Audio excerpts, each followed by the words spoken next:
Hello and welcome to Let's Talk SOC, a podcast series brought to you by Secureworks, a leader in cybersecurity, focused on empowering security and IT teams worldwide to better prevent, detect and respond to cyber threats. I'm Professor Sally Eves, your host.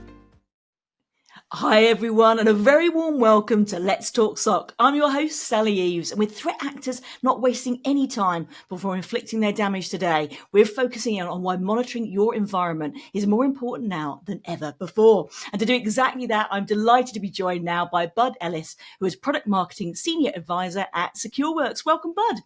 Hey, Sally, great to be on with you. Thanks for having me today. Oh, my absolute pleasure. And perhaps a great place to start. Share a little bit more about yourself, Bud, and your role at Secureworks.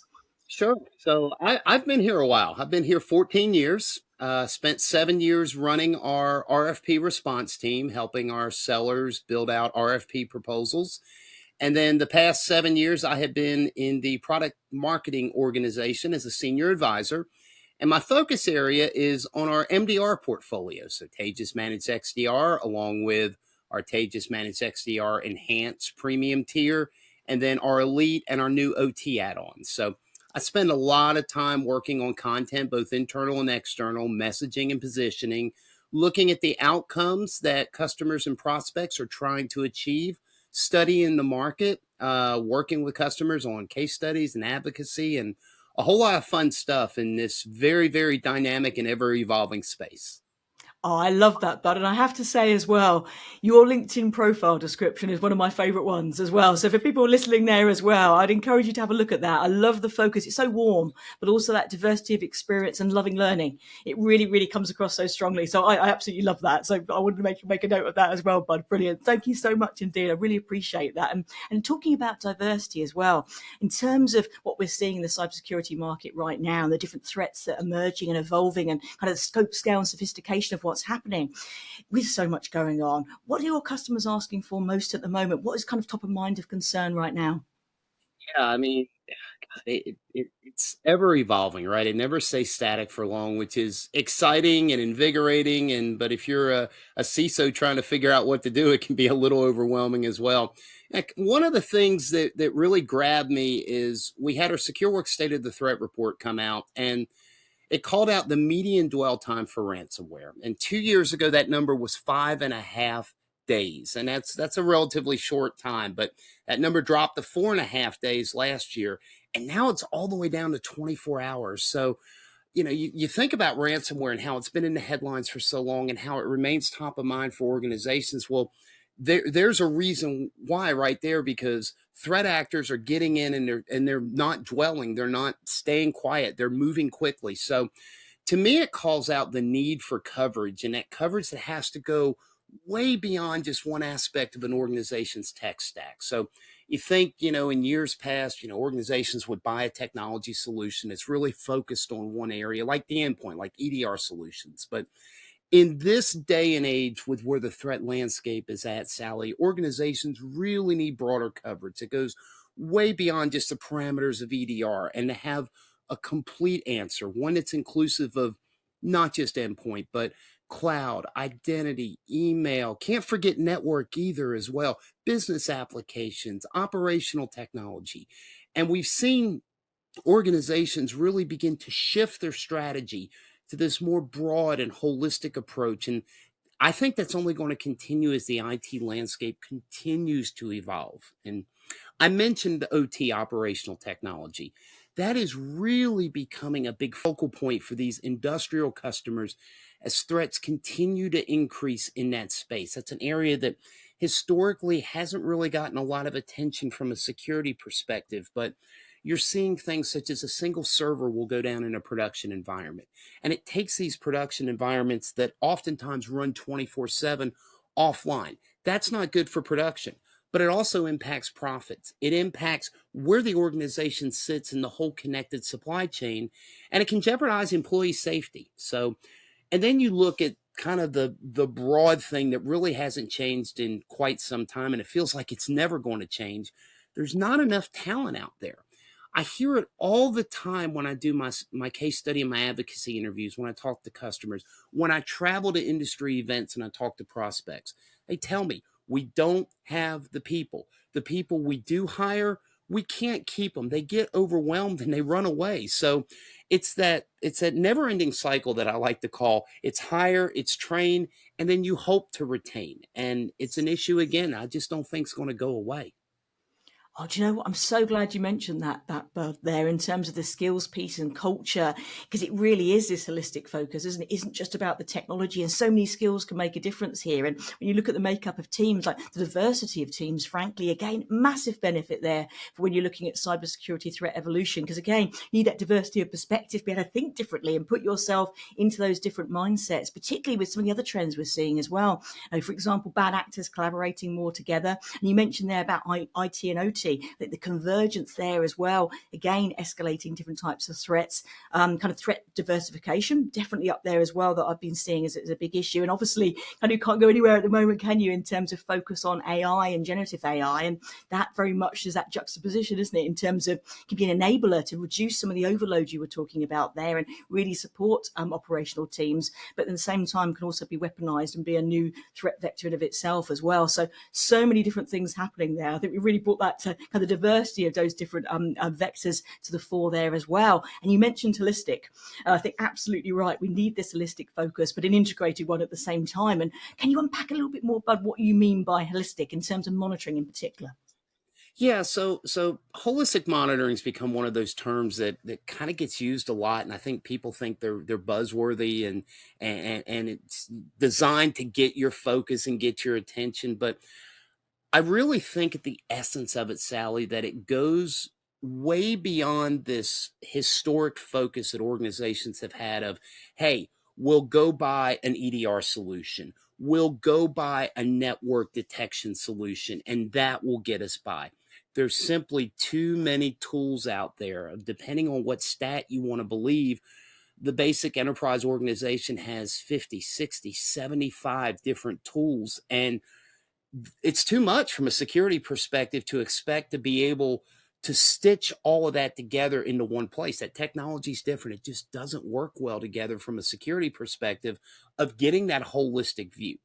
What organizations need, and what I'm told over and over again, and I believe it wholeheartedly, is you need a security solution that's easy to use, that minimizes the time that the people you have, and you don't have the people that you need anyway. We've talked about that, but you really need to minimize that time that's spent getting to the results that your organization needs. And it's simple stuff, right?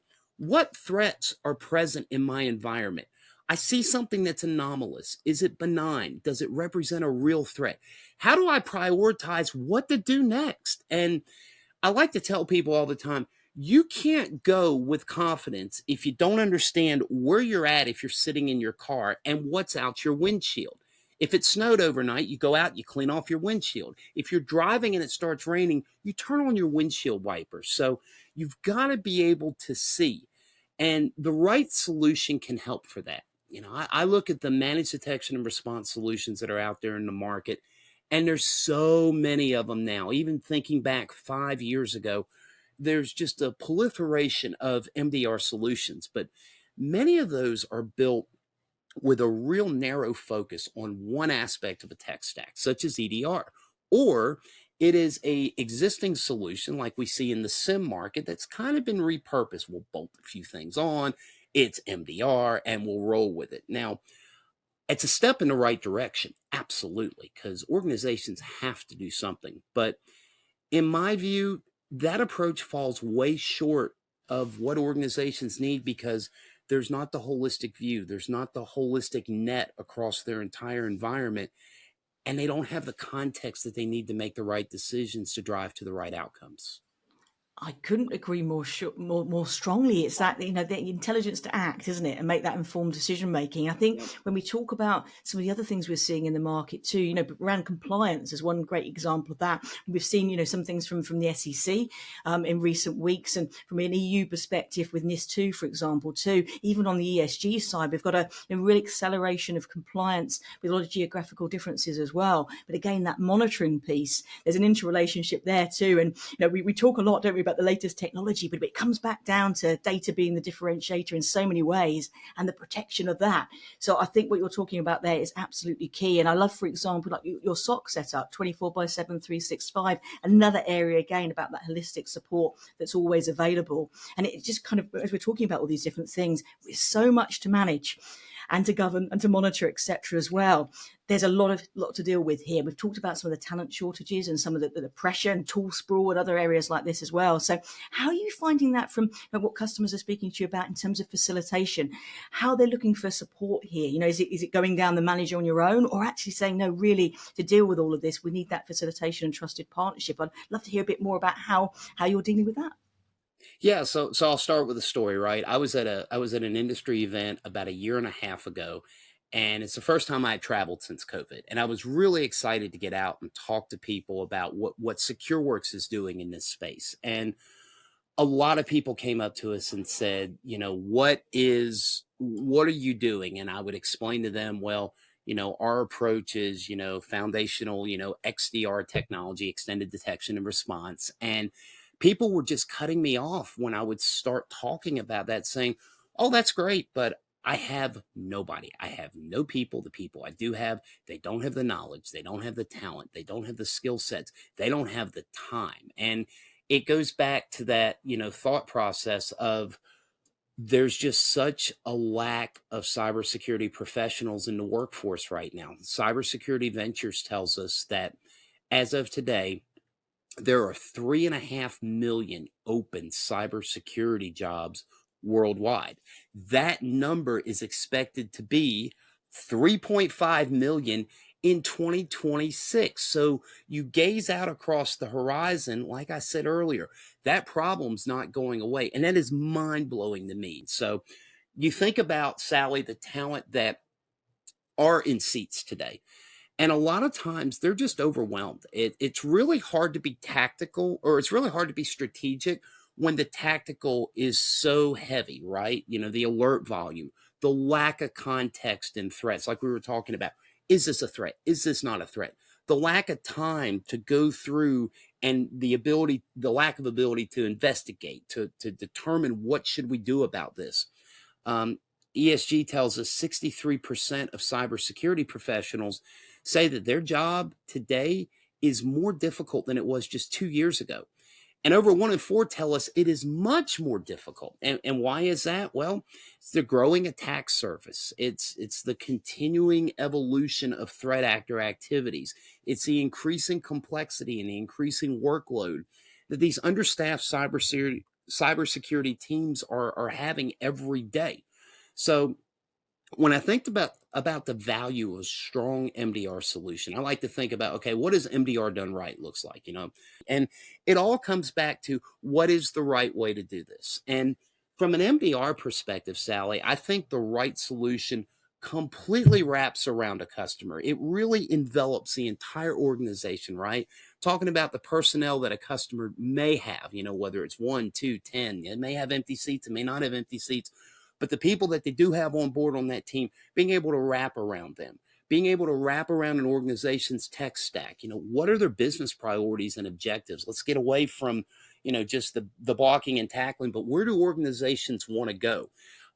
Being able to give the talent that they do have that rapid and direct access to security experts who know threat hunting, experts who know incident response, being able to engage in incident response practice if something really bad happens, access to threat intelligence, that the research and the hunting of those threats and that context, because threat actors continue to evolve. Like I said, in the threat landscape does not stay static for long. So you think about that, and then you underpin that with a really powerful technology foundation, one that has the advanced analytic capabilities, has that impactful and current threat intelligence fed into it, powerful detectors that can sniff out stealthy threats, machine learning, the ever evolving capabilities of AI. I can't wait to see where artificial intelligence takes all of this in the months and years to come.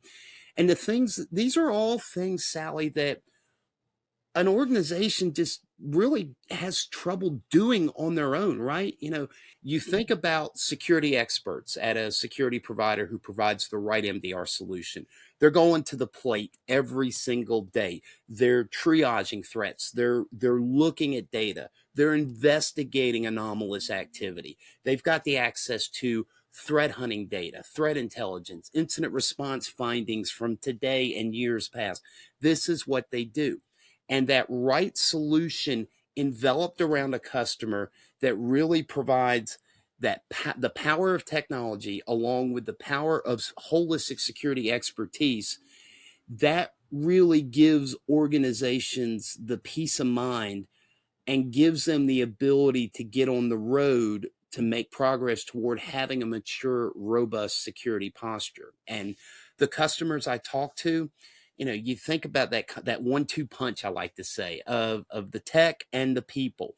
It gives the security teams who are, down in the trenches. It gives their leadership. It gives the board of directors. It gives every person who works in that organization the confidence that there is a holistic, complete security solution in place that is going to enable them to grow their business, to protect their customer data, to reach the outcomes that they want to reach. And, when I look at what we've built here at Secureworks, our MDR solution, Taegis Managed XDR, it's the solution that has those elements, right? It has the Taegis platform. It has the power of the advanced analytics and the threat intelligence from our counter threat unit, the findings from our incident response practice, our adversarial testing engagements. And we do thousands of those a year. And what we learn, we're able to kind of feed into that. That's context that's really hard for an organization who's not a leading security provider to be able to feed into their solution. And then the people, right? You talk about wanting to be shoulder to shoulder with organizations, helping them along this journey, right? Well, being able, one of the powerful things about Taegis is organizations can reach out to us and they can get a security experts within 90 seconds through live chat. They don't have to jump through a bunch of hoops. They don't have to go through call routers or non-technical people like me. 90 seconds, whether it's a question about their solution, question about the platform, or, hey, something has happened and we need help. Being able to quickly pivot and engage security expertise like that, our customers tell us all the time, it lets them know that we're standing right beside them in the fight against threat actors and enabling their business and their organization and their people to grow and go to the places that they want to go. Oh, so important. And also from the confidence piece, not just the capacity to act, but the confidence and to be asking the right questions earlier and earlier. Because I also have this thing about changing the narrative about cybersecurity to the cost of insecurity. And so many things we've mentioned today really drill into that. But that support piece that you mentioned, the other thing I wanted to say is the community you have as well. I thought I really saw that at the Threat Summit that you had very recently as well. As everything was happening, the conversations going on, both kind of live in the room and around it, there is such a powerful community around what you're doing as well. And so the sharing of knowledge around this is fantastic. And I also just think, just thinking about some of the things that you brought to the fore there with Taegis, but also that the people support and the education and the skills and the accessibility.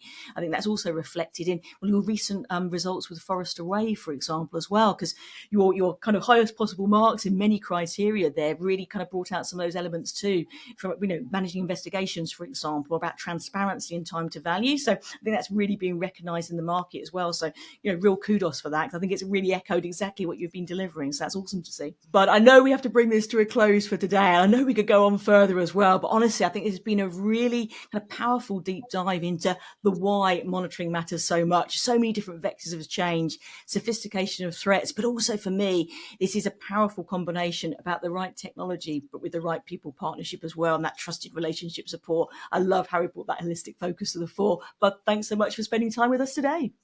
Thank you, Sally. I appreciate the opportunity to come on and talk to you. Oh, my absolute pleasure. Thank you, Bud. And thank you all for watching and listening too. We'll be back soon with another episode of Let's Talk SOC. Thanks so much for joining us.